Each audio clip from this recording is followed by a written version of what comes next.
Yay. I don't like the Brad and Sarah show anymore. Don't worry, we got Mission Impossible tomorrow. We just gotta sit through this one first. We saw Vacation, and we felt like we've been in a car for 2 days, but it was watching the movie Vacation. At least now you know what it was like to sit through Hot Tub Time Machine 2. Was Hot Tub Time Machine 2 that bad? This was probably worse. Probably. Like, Hot Tub Time Machine 2 is a bad movie that at least was from the makers of Hot Tub Time Machine. This movie, it's rare I've seen a sequel that goes out of its way to reference the first one so much, but seems like it's made by people who have never seen the first one. Like, the first one was written by John Hughes and directed by Harold Ramis, and this movie is made by assholes. I don't even know where to start with this piece of shit. I went to go pee when I realized that they were going to do the pool of shit scene. I figured I'd seen it already since they play it in the preview. Pretty much from start to finish. It went on so much longer, like slowly rub it. Like Sallow didn't do as much with shit that this movie does. Like just slowly rubbing it all over, like, that's the sulfur, get that in there, it's really good for your pores. Yeah, I walked back to the bathroom like, step, step, step, text, I wouldn't have blamed step. I wouldn't have blamed you if you just left.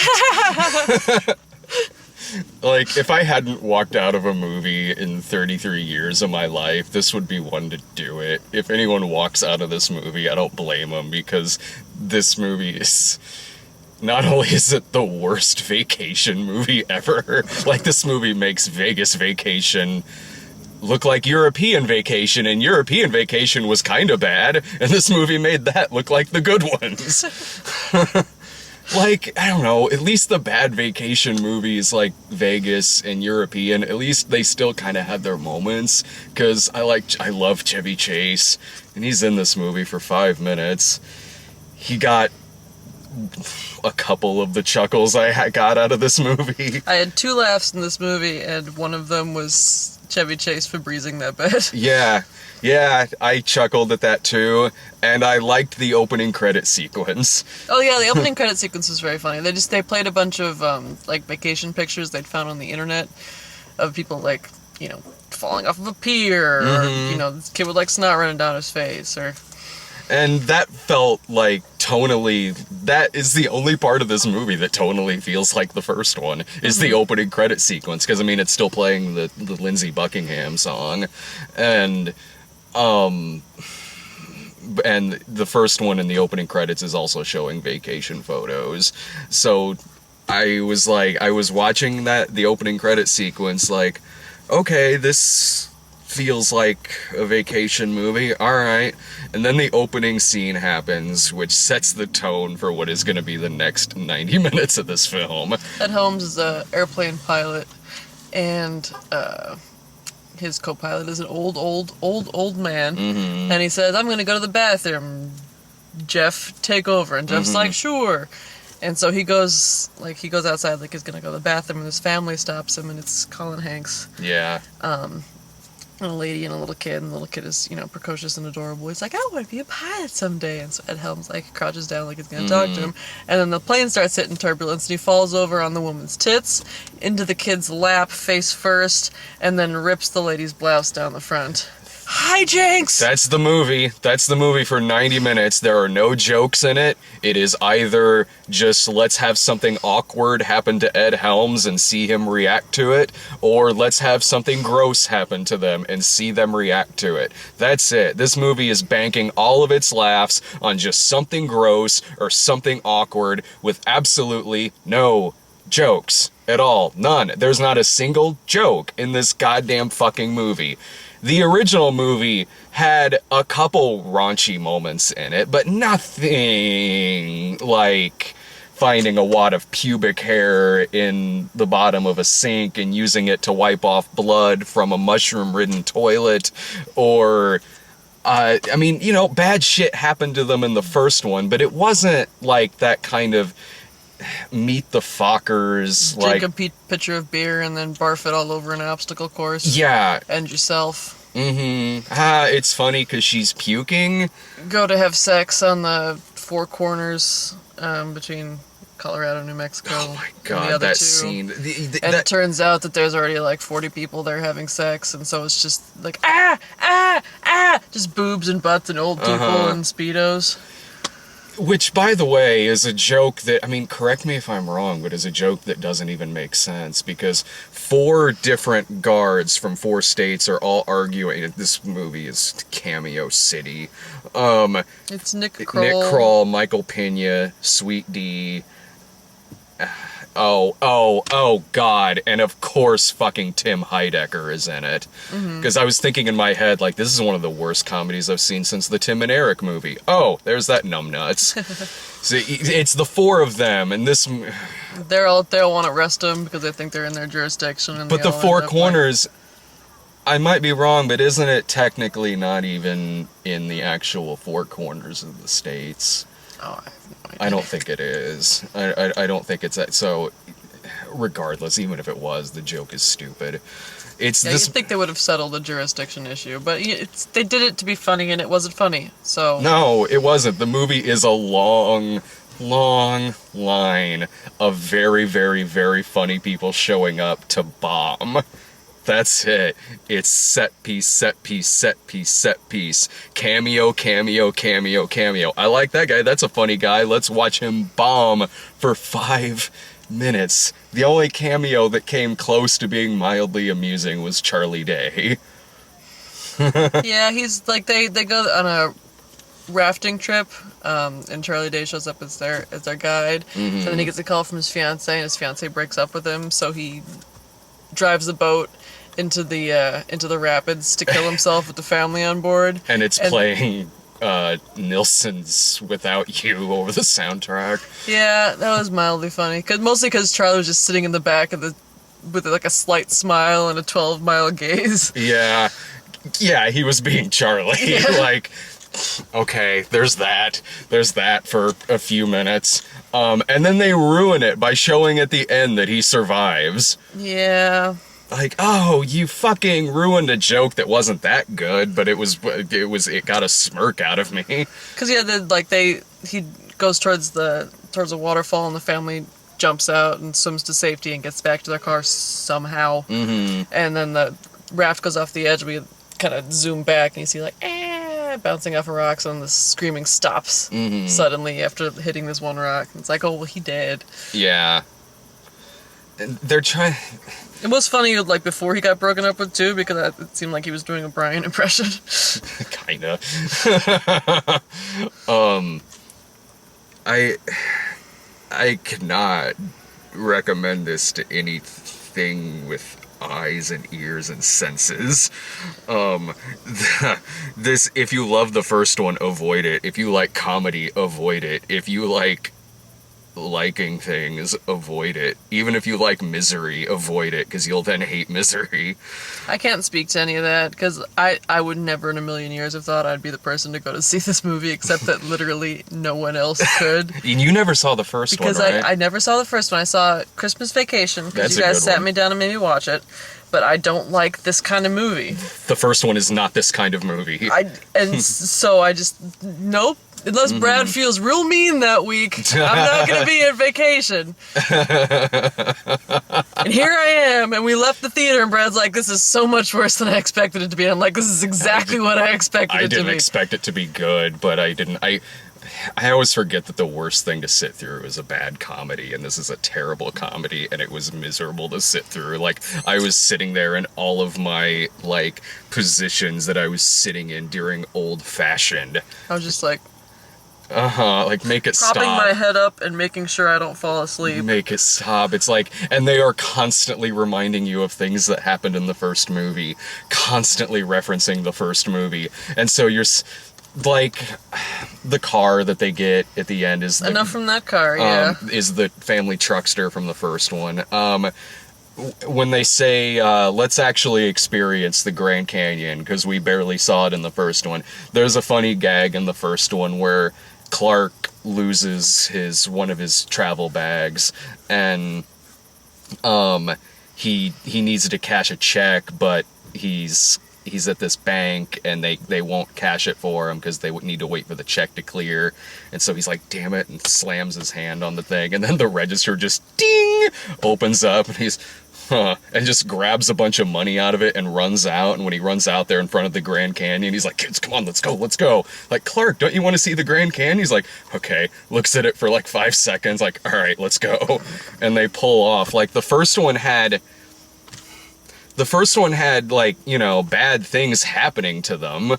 But I don't know, it was set in a kind of reality that was apart from awkward shit like this and gross out stuff like that. Like, Clark Griswold is, you know, he's trying to give his family a good vacation and things like that, but, you know, the whole family is in on this. You know, they want to have a good time on this vacation, and Clark, you know, by the end finally has his breaking point, but he's not playing any kind of, like, Ed Helmsy.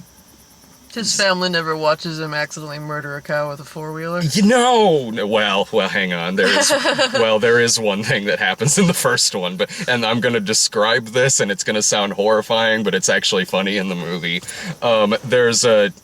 I don't even know if I want to spoil this, because I do want you to see the first. The first one's really good. If I watch the first one, it will be against my will. The first one, I guarantee. That's like saying, like, I don't want to see Die Hard because I hated Die Hard 5. No, that's like saying I don't want to see Die Hard because I hate heist movies and action flicks. Yeah, but the first one's not an awkward comedy. The first one's not like... I mean, that'd be like that if the Die Hard wasn't a heist movie. Like, the first one's not an awkward, sitting there in misery comedy. Like, it's not this. Like, the first one is actually, you know, you got someone like Harold Ramis and John Hughes behind it. It's an actually really clever and actually kind of sweet movie. Uh-huh. Like, the first one actually has heart to it. This movie has none of that. Like, when something dark happens in the first one, it's funny because there are actual jokes in it, and the reactions are funny and genuine. And I mean, you know, if you don't like Chevy Chase, you might not like it, but I love Chevy Chase. I haven't seen that many. I like Spies Like Us. Mm-hmm. Mm. And that's got some embarrassing parts, but I still like it. Did you like Christmas Vacation? It was okay.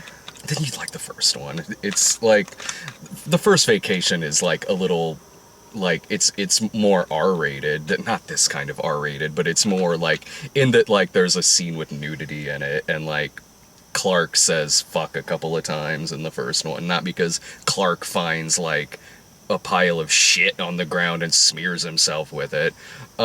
If you liked Christmas Vacation, you'd like this, because it's the same style of humor. You never saw European, or there's a funny part in European Vacation where their camcorder gets stolen by some guy. Uh-huh. Like, I think they're in like Paris or something like that, and they're like, hey guy, come over here, hold this camera for us so we can get like a shot of us standing. He's like, oh, okay, yes, and he does, and then just takes off running with it. But they had shot a sex tape on it, and so later on, like, they're like, oh no, and they see a poster for a porn. It's like The Naughty Housewife with Beverly D'Angelo, like, even the European Vacation, which isn't that good of a movie, I laughed a couple times. I laughed a few times in it because it's still Chevy Chase being silly. So, okay, in this movie,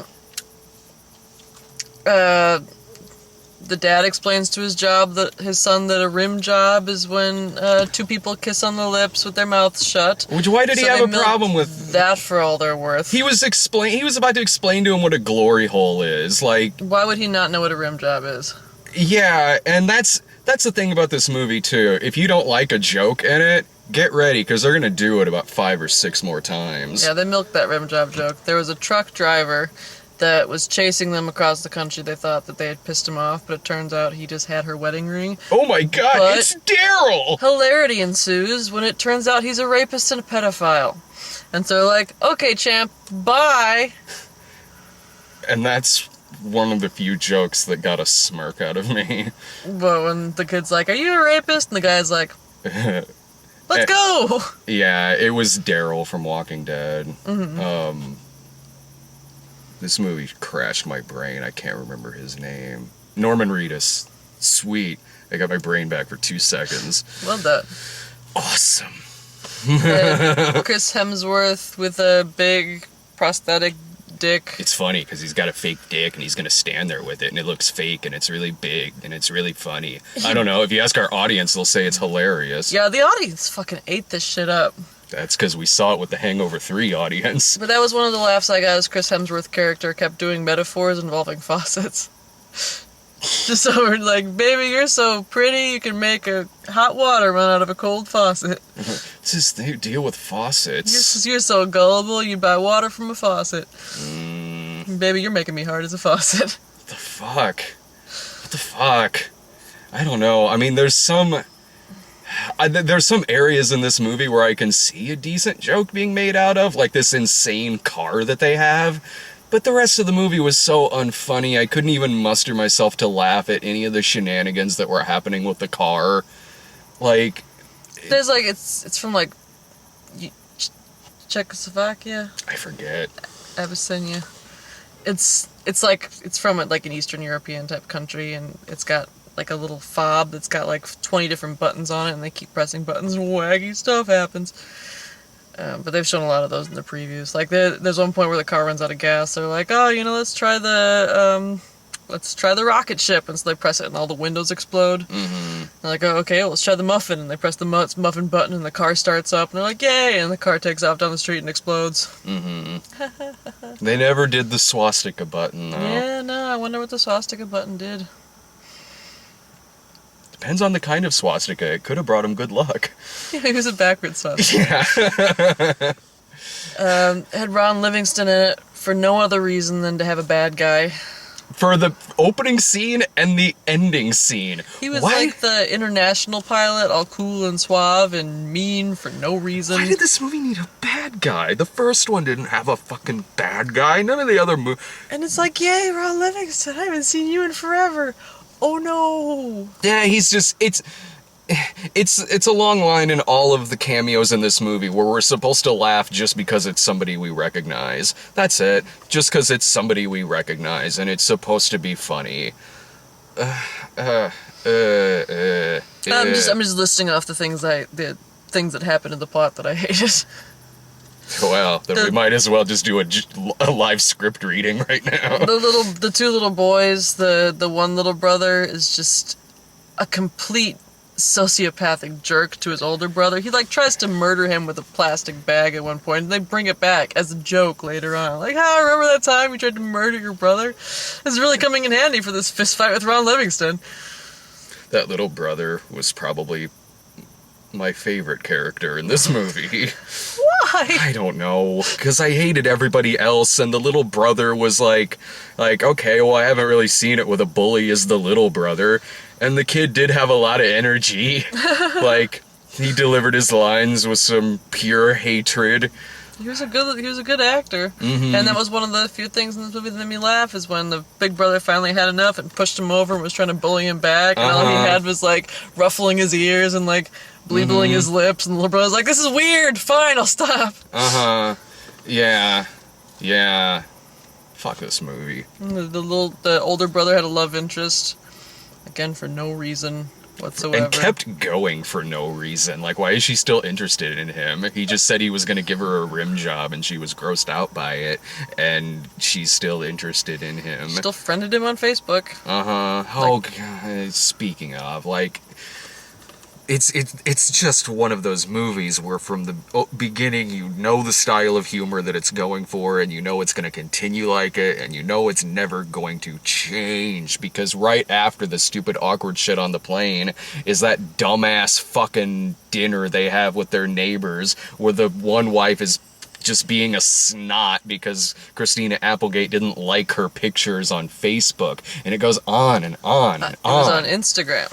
Oh. Because the cool kids. And then the dad, it was, His name is Key N. Peele. I was like, which one is he? Is he Keel or is he Peele? Because I don't watch that show, but because he was on an episode of Parks and Rec as well as Donna's ex-boyfriend. But like it's him and his son and talking about how they made a go-kart and him and his son are like joshing around. Then Ed Helms calls his son over and basically smacks him around. It's some bad joshing, bro. In a super awkward way. Mm-hmm. And then calls him G-Man, and the other dad's like, did you just steal my son's nickname? And Ed Helms goes, I'm Ed Helms. I'm making a funny face. Laugh, audience, laugh. Oh my God, they are laughing. I'll keep doing this for 90 more minutes. Does he have lips? I don't...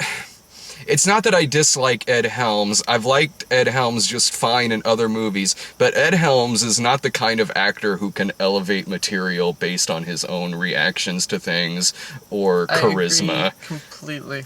Because that's one of the reasons I love Chevy Chase so much, is I've watched the shittiest movies just because Chevy Chase is in them, and he can still make me laugh just on his charisma and delivery. Even when Chevy Chase doesn't want to be in a movie, he makes something out of it. In Caddyshack 2, there's a scene in the movie where he just goes, well... I'm gonna go now, and just leaves. That's the last he's in the movie. And it's kind of amazing because he is trolling this movie that he doesn't want to be in. And if they had gotten somebody, and it's like, okay, if you're gonna get somebody to play like the son of Chevy Chase, I don't know, like Ryan Reynolds, Jason Sudeikis, like Ryan Reynolds to me is at least an actor who in a bad movie can still get laughs out of me based on his delivery or his expressions or his charisma. Hey, somebody's trying to call me. It's like, is that my phone? It's really loud. Oh, it's my vibrator. Oh, awkward. Ryan Reynolds wouldn't be able to pull off the sort of like naive good cheer that it seems like this character needs to have. Ryan Reynolds wouldn't... I adore him, but everything out of his mouth sounds sarcastic. I think that if this character had been Ryan Reynolds sarcastic throughout, it would have been even less easy to sit through. Oh, I think it... I don't. I think it would have... I'm not saying it would have been good. I think it still would have been a crappy movie, but I've seen Ryan Reynolds in bad comedies before, and no, he wouldn't necessarily be playing some kind of character like they have Rusty Griswold being in. But again, if it was Ryan Reynolds playing Rusty Griswold, the script probably would have been written around that, because this really seems written around Ed Helms' style of humor, of just that weird... See, because I think that, the weird sort of like naive man-child. Yeah. But I think that made the story arc of this movie more believable, I guess, where, you know, he's wanting to be a good husband and father, and, you know, just trying so hard to make this work, you know, and that needs a certain degree of, like, just raw sincerity, that if you're being sarcastic and that, it's just not going to work. You're going to want them to break up. I mean, yeah, that's true, but I mean, for the sake of, like, getting some laughs, Ryan Reynolds is an actor who can squeeze laughs out of something that's bad, and it would still be a bad movie, but he is the kind of person to me, like Chevy Chase, or like, I don't know off the top of my head, but that can still, just on their energy and charisma alone, can get a few laughs out of me. Like, yeah, maybe it would have been wrong for this kind of part, but Ed Helms I'm trying to think of someone, because I agree with you that he as an actor can definitely do that. I'm trying to think of someone with that level of skill who would have still worked for this particular role. And yeah. Charlie Day. And Charlie Day has got that sort of like underlying desperation that would have made me feel even worse for the character, and again would have made it a lot harder to sit through.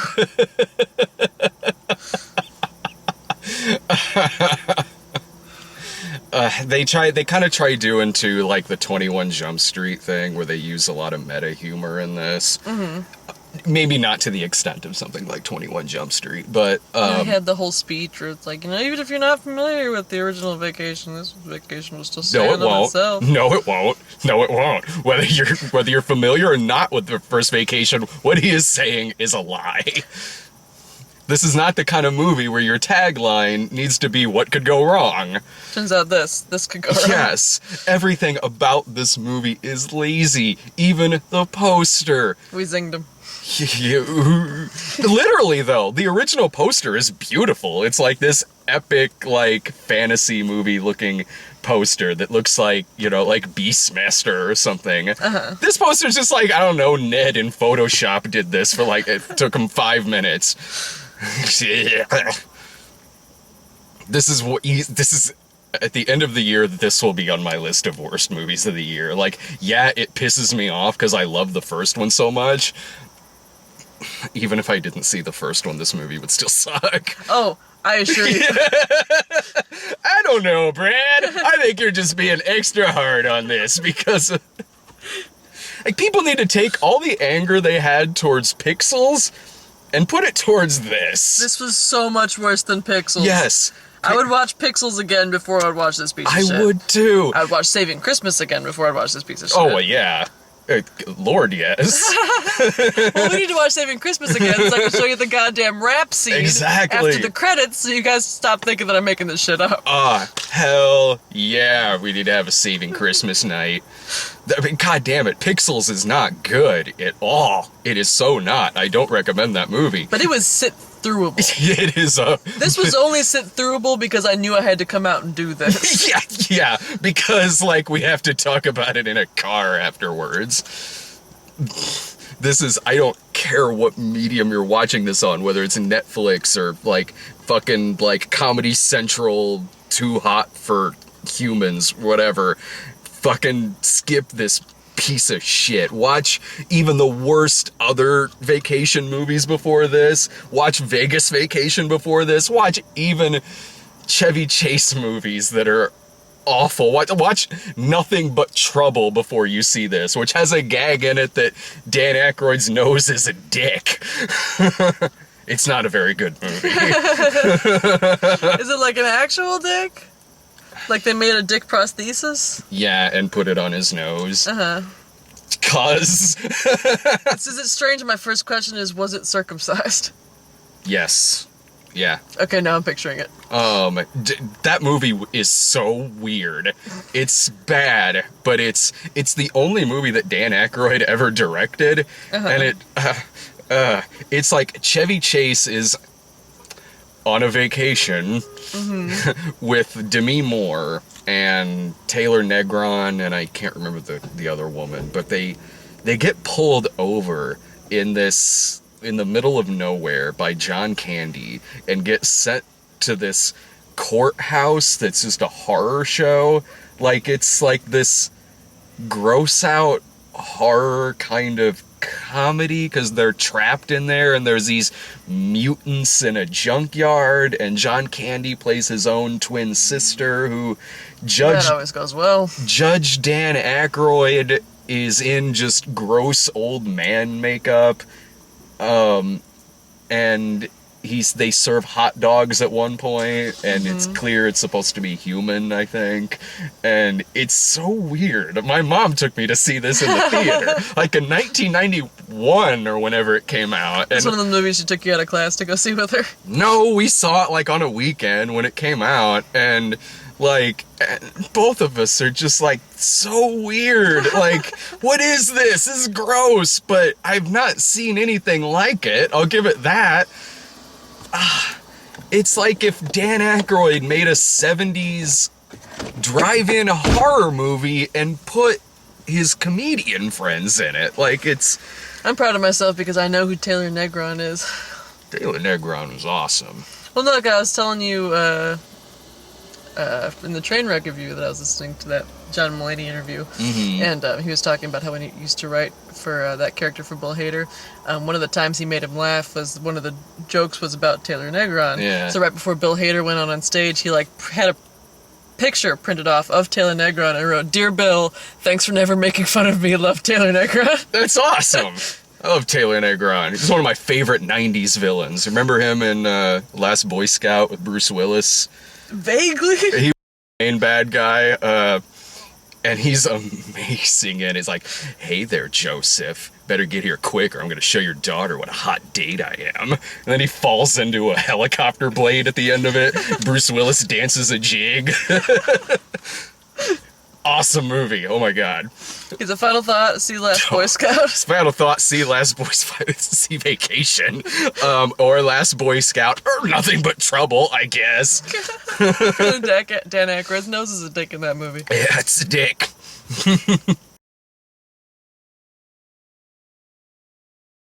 Speaking of stupid, we got some stupid trailers in front of this. Masterminds. You know what? That doesn't look half bad. Oh, we should mention before, because we forgot to mention the last review, the John Green one that we went and saw. Oh. Before the movie played, Yeah. John Green came out, and he was like, "Hey everyone, I'm John Green, and I just wanted to tell you, thanks for coming to see my movie.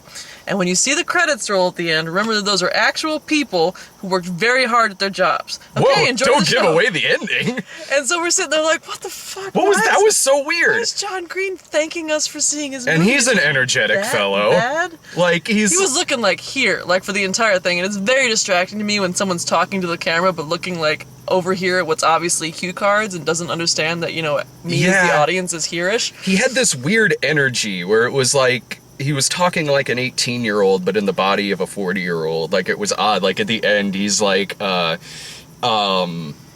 like, "As they say in my hometown, keep being awesome." Keep being awesome.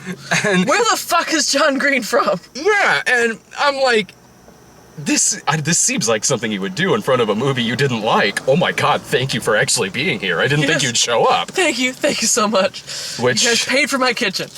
I So guess, we forgot to mention it in the review, yeah, and we were kicking ourselves in the car ride home. Cut to tonight. where they do the same thing but without John Green. With Ed Helms, yeah, weird. That'd be Hey everyone, hilarious. I'm John Green. Thanks for coming to see Vacation. Ugh, you have terrible taste, John Green. No, it's Christina Applegate and Ed Helms, and they're doing this weird kind of sticky, turn off your pagers, ladies and gentlemen. Derp. Eh. But they're also saying thank you so much for coming and seeing this movie in theaters and supporting the arts. You people are what makes this possible. And we're like, is this a thing now? I hope this isn't going to be a thing now. And if it Like, does, brought to you by viewers like you. if it does, I hope it is for every kind of movie, though. Like, a new Saw movie comes out, like, I want to play a game. I'm Geeksaw. Thanks for coming, you guys. A new Freddy Krueger movie, like, thanks for coming, children! Like, what is happening here? Like, if this replaces the Dot People, I can get behind this. But that's weird that it's 2 movies in a row it's doing that. Are they gonna do this in front of Mission Impossible? Like, Tom Cruise is hanging Hey from a everyone, Zeppelin? I'm Like, Tom Cruise. I hope so. I hope he's doing something dangerous, like he's hanging from a satellite in outer space.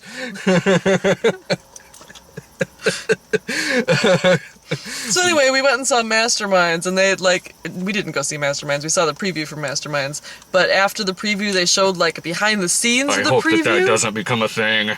and that was a little strange, and it was they made a kind of cohesive conversation between all the different behind the scenes interviews, but it was obviously contrived because sentences were cut together in the middle of them, and they'd cut to other people going, yes, and then cut back to something else. It's kind of like when you see a trailer for a movie and one character is reacting off of the other one, but when you see the movie, those 2 scenes have nothing to do with each other. Nope. But Masterminds looks actually pretty funny. If it's good, it'll be the first Jared Hess movie that I've liked. What else has he done? Napoleon Dynamite and Nacho Libre. I hated Nacho Libre. I liked Napoleon Dynamite at the time. It has not aged well, nor has it got kind of run into the ground by the media. Yeah. Damn you, media. By the media and Hot Topic, I think, are the 2 people at fault. The Gift. I so can't wait to see that.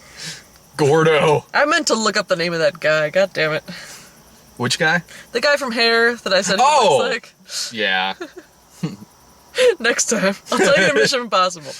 Okay, Sisters. Ugh. Still looks not very funny. No. The Martian, which I need to remember to read the book for that one before And it comes out. the Asylum movie that Ryan is editing for him Uh-huh. is a mockbuster of The Martian. The Venusian. It's like Martian invasion or something. There's a family stranded on Mars or something like that. So I'll be seeing that mockbuster.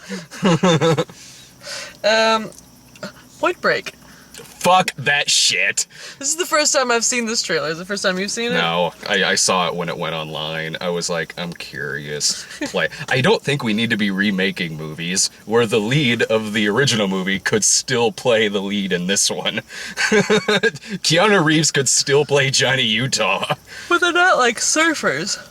which makes the title not make sense. What? I was wondering that. What is a point break? I'm Is positive there like it's a place in surfing the term. wave where the Yeah. wave breaks? I Maybe? think so. But anyway, they show a brief scene of a lady surfing, so maybe they're gonna incorporate it in that way. But it's basically like this heisty gang that like puts on those flying squirrel suits and like skis down a mountain that is having an avalanche happen to it. It looks like if you Jump took... it off of cliffs because Yeah. fuck gravity. Fuck gravity, bro. I'm an adult. It looks like if you just took all the personality and charm out of the first movie and made it just like a Vin Diesel knockoff, which the original Fast and the Furious is a knockoff of Point Break, and this movie looks like tonally a knockoff of Fast and the Furious. I gotta say, if this movie had Vin Diesel in it, I'd be far more inclined to watch it. If it had Vin Diesel in it and he was playing Xander Cage from Triple X. Oh, no, I was talking about Vacation. Oh, Vacation. No, sorry, that Wait. was a joke. But thinking about it, I probably would have enjoyed Vacation more if it was Vin Diesel. I don't know. Did you see The Pacifier? No. I don't know about that. No, sure not. Okay. The Man from U.N.C.L.E. That looks awesome. Me. That looks so awesome. I'm down to that. 60s Guy Ritchie being like Henry Cavill and Armie Hammer being smarmy and awesome and Hugh Grant's in there. Sold. Totally sold. It looks really good. Mm-hmm. I'm psyched. And then The Night Before, which is the first time I've seen that preview. But that looks funny. That looks funny. It looks kind of like how Sisters looks like Tina Fey and Amy Poehler are doing stuff, the movie. This does look kind of like Seth Rogen and Joseph Gordon-Levitt are doing stuff. But this movie. looks funnier. Yeah, they're doing stuff in like crazy sweaters. Yeah. And Seth Rogen like does a shitload of drugs. He's just sitting in the limo trying to look cool. And it's Yeah. just Seth Rogen movies crack me up because I always picture it's Brian in these situations. I love his laugh. Yeah, I like Seth Rogen. I like these Anthony Mackie's in this. It looks funny. I like the part in the previews where it's from the guys who almost brought you the interview. See, I still haven't seen the interview. I heard it wasn't that good. I liked it. Brian and I watched it and we had a good time. Like we got a lot of laughs out I'll of have to it. check it out. It's on Netflix now. I think if you like those two guys, you'll like that movie. I do like those two guys. Then you'll like the interview. Yeah, Brian and I really enjoyed it. Yeah. Oh no, the guy's girlfriend just told him they're seeing Vacation. You guys, this movie was so bad. So fucking bad. I have no way of like vocalizing how bad this movie was, other than to just again reiterate that they were smearing shit on each other for a fair amount of time. Like, milk that shit because it's comedy gold amount of time they were smearing shit on themselves. And I had to sit through that scene. Yeah, no, I was taking my sweet ass time in the bathroom, and I still got back right as they finished smearing shit on themselves. It went so long. Oh, you missed when he had a severed ear on top of his own ear. Of course he did. That was when they figured out something is wrong with this raw sewage pool that we're swimming in. There's one part where Christina Applegate's like, it smells kind of like shit. Oh, well, maybe that's just what this smells like. Like, oh, what's this severed ear on me? And they're throwing hypodermic needles at each other. I still had to watch her barf her way across an obstacle course. That was so much better than the shit scene. Like, oh my god. Well, Christina Applegate is funny, you Yeah. know? So she was pulling it off, but it's still gross because she was barfing while she was doing it. Yeah. That's... Man... Fuck. Fuck off, Vacation. Ugh. I don't want to see a European Vacation version of this movie. Maybe that's what they're doing. They're setting us up for a sequel by saying, okay, we're going to Paris. Boo. So much boo. So much boo. All the boo. Alright, well, tomorrow we've got Mission Impossible 5. So hell yeah, I'm excited. Yay. I'm super excited after this shit. Well, I'm excited for this movie anyway, but especially after seeing this crap. I'm getting sick of movies, dude. I don't know how you do this all week. Every week for all weeks. I lost my soul years ago. It was somewhere around Hangover Part 2. It gets me out of the house. That's true. It does. It gets me out of the house. I do things and talk about shit. I'll be doing that tomorrow, too. See ya. Bye.